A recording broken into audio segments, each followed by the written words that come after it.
முன்னாள் முதலமைச்சர் ஜெயலலிதாவால் கடந்த 2001ஆம் ஆண்டு கொண்டுவரப்பட்ட கட்டாய மழைநீர் சேகரிப்பு திட்டத்தை தமிழக அரசு தற்போது தீவிரமாக செயல்படுத்தி வருகிறது. மழைநீர் சேகரிப்பின் அவசியத்தை எடுத்துரைத்துள்ள முதலமைச்சர் எடப்பாடி கே பழனிசாமி, ஏரிகள், குளங்கள், குட்டைகள் உள்ளிட்ட நீர்நிலைகளில் குடிமராமத்து பணிகளையும் விரைந்து முடிக்க உத்தரவிட்டுள்ளார். பருவமழைக்கு முன் மழைநீர் சேகரிப்பு என்ற வேட்கையுடன் செயலாற்றி வரும் தமிழக உள்ளாட்சித்துறை அமைச்சர் SP வேலுமணி, மாநகராட்சி, நகராட்சி மற்றும் அனைத்து ஊராட்சி பகுதிகளில் மழைநீர் சேகரிப்பு கட்டமைப்பு பணிகளை போர்க்கால அடிப்படையில் நிறைவேற்ற வேண்டும் என அறிவுறுத்தியுள்ளார். ஊடகங்கள் மற்றும் சமூக ஊடகங்கள் வாயிலாகவும் மழைநீர் சேகரிப்பின் முக்கியத்துவத்தை அமைச்சர் SP வேலுமணி வலியுறுத்தி வருகிறார். இதன் தொடர்ச்சியாக சென்னை மாநகராட்சியில் பருவமழைக்கு முன்னதாக மழைநீர் சேகரிப்பு கட்டமைப்புகளை உருவாக்க வேண்டும் என்ற இலக்குடன் பணிகள் நிறைவேற்றப்பட்டு வருவதாக மாநகராட்சி ஆணையர் பிரகாஷ் தெரிவித்துள்ளார். வார்டுகள் தோறும் குழு அமைக்கப்பட்டு மழைநீர் சேகரிப்பு குறித்த ஆய்வு நடவடிக்கைகள் மேற்கொள்ளப்பட்டு வருவதாக கூறிய அவர், இதுவரை 3 லட்சம் வீடுகளில் ஆய்வு நடைபெற்றுள்ளது என்றார். 3 லட்சம் ப்ராப்பர்ட்டிஸை இன்ஸ்பெக்ட் பண்ணி முடிச்சிட்டோம். இந்த 3 லட்சம் ப்ராப்பர்ட்டிஸில் சற்றேறக்குரிய 1,85,000 ப்ராப்பர்ட்டிஸில் மழைநீர் சேகரிப்பு திட்டம் நல்ல நிலையில் நிறுவப்பட்டு நல்ல இயங்கி கொண்டு வருகின்றது.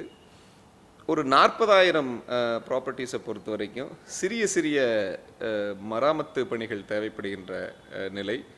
ஒரு 70,000 ப்ராப்பர்ட்டிஸில் புதிதாக நிறுவ வேண்டிய சூழ்நிலை இருந்தது. நாங்கள் இதுவரையில் கணக்கெடுத்து எங்களுடைய குழுவினர் ஒவ்வொரு வார்டுக்கும் ஒரு குழு அமைச்சிருக்கிறோம். இந்த குழுவினரில் ஒரு பொறியாளர், 2 பொறியாளர்கள், அந்த பகுதி கணக்கு அலுவலர் மாதிரியான பல்வேறு அலுவலர்கள் இருப்பாங்க. 5 பேர் கொண்ட ஒரு குழு அந்தந்த இடங்களுக்கு சென்று நேரடியாக அறிவுரைகள்லாம் சொல்லி இதையெல்லாம் புதுப்பித்து கொண்டு வருகிறோம். சென்னை மாநகராட்சிக்கு உட்பட்ட பகுதிகளில் குளங்கள், குட்டைகள் உள்ளிட்ட 210 நீர்நிலைகள் உள்ளன. இதில் 100 குளங்களில் தூர்வாரும் பணிகள் முடிக்கப்பட்டுள்ளதாகவும் மாநகராட்சி ஆணையர் பிரகாஷ் கூறினார். இதேபோல் சென்னையில் உள்ள கோயில், குளங்களை தூர்வாரி புனரமைக்கும் பணிகள் நடைபெற்று வருவதாக அவர் தெரிவித்தார். இந்த 100 குளங்கள்லையும் வருகின்ற மழைக்காலத்தில் முழு கொள்ளளவுக்கு தேக்குவதற்குண்டான எல்லா வேலைகளும் செய்திருக்கிறோம். இது முதல்ல இந்த குளங்களெல்லாம் புதர் மண்டி, மேடிட்டு இந்த மாதிரியான ஒரு நிலைமை இருந்தது. அதை முழுவதுமாக இப்போது மாற்றிருக்கோம். மற்ற குளங்களும் வேகமாக அந்த பணிகளெல்லாம் நடந்துட்டு வருது.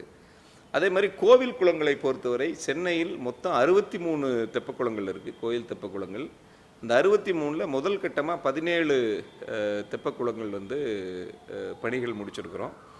மற்றது அடுத்த கட்டங்களில் எடுத்து செய்ய இருக்கிறோம். சாலைகள் மற்றும் வீதிகளில் வீணாக வழிந்தோடும் மழைநீரை சேமிக்கும் வகையில் உலக வங்கி நிதி உதவியுடன் 45,000 உறிஞ்சு குழிகள் அமைக்க இலக்கு நிர்ணயம் செய்யப்பட்டு 14,500 உறிஞ்சு குழிகள் அமைக்கப்பட்டுள்ளதாக பிரகாஷ் தெரிவித்தார். மேலும் 35 ஆண்டுகளுக்கு முன் பயன்பாட்டில் இருந்த சமுதாய கிணறுகளை கண்டறிந்து அவற்றை புனரமைக்கும் பணிகளும் முழு வீச்சில் மேற்கொள்ளப்பட்டுள்ளதாக அவர் கூறினார். தமிழக அரசு மேற்கொண்டு வரும் மழைநீர் சேகரிப்பு திட்டத்தின் விளைவாகவும் தற்போது பெய்த தென்மேற்கு பருவமழையின் பயனாகவும் சென்னையில் நிலத்தடி நீர்மட்டம் 4 அடி அளவுக்கு உயர்ந்துள்ளதாக மாநகராட்சி ஆணையர் பிரகாஷ் தெரிவித்தார்.